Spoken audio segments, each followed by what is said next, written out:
The story takes place in Scotland and follows Hallam Foe, a lonely young man living in a small town called Pebbles.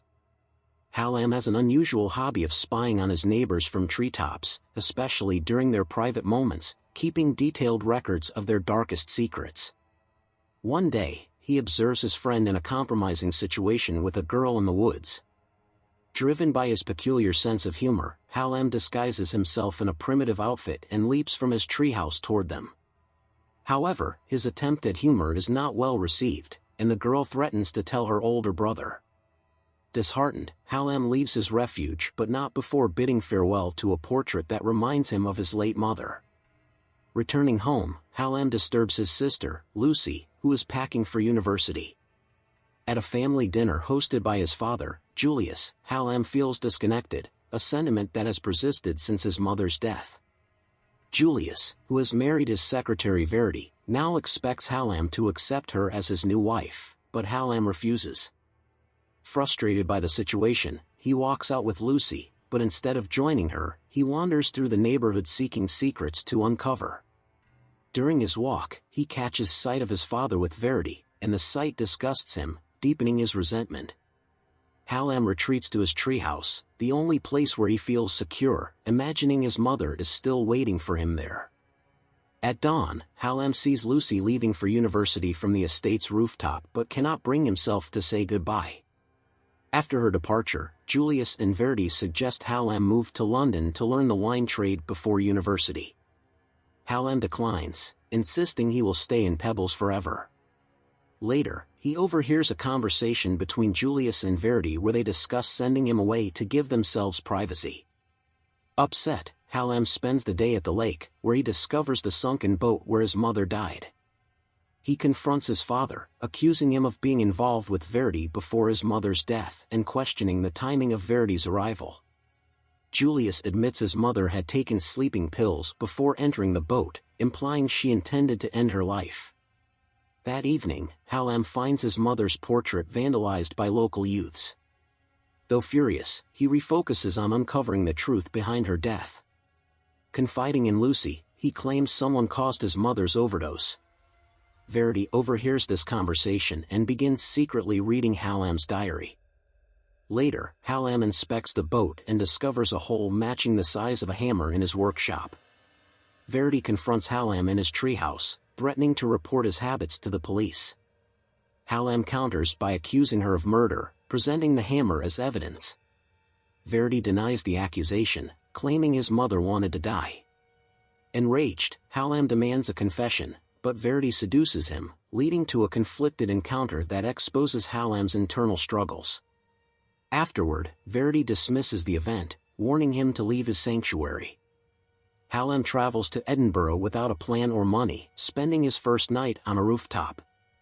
He notices a woman, Kate, who resembles his late mother and follows her to the Balmoral Hotel, where she works as a manager. Pretending to seek employment, he secures a job as a kitchen assistant to stay near her. Unsatisfied with simply seeing Kate at work, Hallam begins following her and eventually sneaks into her apartment. Through her window, he notices the hotel's clock tower, which becomes his new vantage point for spying. Inside her apartment, he finds a wedding photo of Kate, though it's clear she is no longer with her husband. When Kate unexpectedly returns, Hallam escapes through the skylight, watching her sleep and wondering if he will ever lie beside her. At work, Hallam gains his supervisor's trust, allowing him to take breaks to climb the clock tower. From there, he spies on Kate's apartment undisturbed. One day, a senior staff member, Alistair, catches him near the tower, raising suspicion. Hallam's good behavior earns Kate's praise, but his surveillance continues. He becomes disheartened when he sees Kate meeting Alistair, realizing they are romantically involved. Frustrated, Hallam shifts his focus back to his mother's death and accuses Verity of murder at the police station, claiming she drugged his mother before pushing her into the boat. The police ask if he has informed his father, to which Hallam replies that Julius would defend Verity. Hallam's carelessness at the clock tower leads to Alistair catching him spying on Kate's apartment. In retaliation, Alistair fires Hallam, but Hallam blackmails him, threatening to expose his affair with Kate.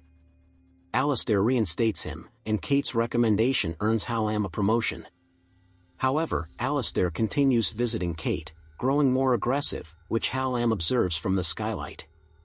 On his 18th birthday, Hallam joins co-workers for drinks and grows closer to Kate, who invites him to her apartment. She attempts to seduce him, but Hallam confesses he only wants to sleep beside her, not have a physical relationship. Kate agrees, but their dynamic shifts the next day when she insists their connection cannot continue. Later, she apologizes for her behavior, leading to a passionate encounter.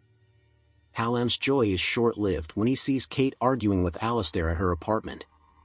When Alistair accuses Kate of having an affair with an employee and becomes aggressive, Hallam intervenes, revealing himself. Alistair overpowers him and accuses him of spying. In the aftermath, Kate fires Hallam, disturbed by his confession that she reminds him of his mother. Determined to explain himself, Hallam returns, and Kate confronts him about his fixation. She forces him to acknowledge her as an individual, separate from his grief. This revelation helps Hallam move past his obsession. Meanwhile, Julius and Verity arrive in Edinburgh to convince Hallam to sign over part of the family estate. Hallam refuses, accusing Verity of manipulating Julius. Their confrontation escalates at the lake, where Hallam nearly drowns Verity before stopping himself. Julius intervenes, admitting he sabotaged the boat to stop his wife from swimming while under the influence. Hallam realizes his anger has been misplaced, directed at his mother for abandoning him. With newfound clarity, Hallam returns to Kate, but they agree to part ways. Smiling for the first time, Hallam looks forward to a new chapter in life, free from his past burdens.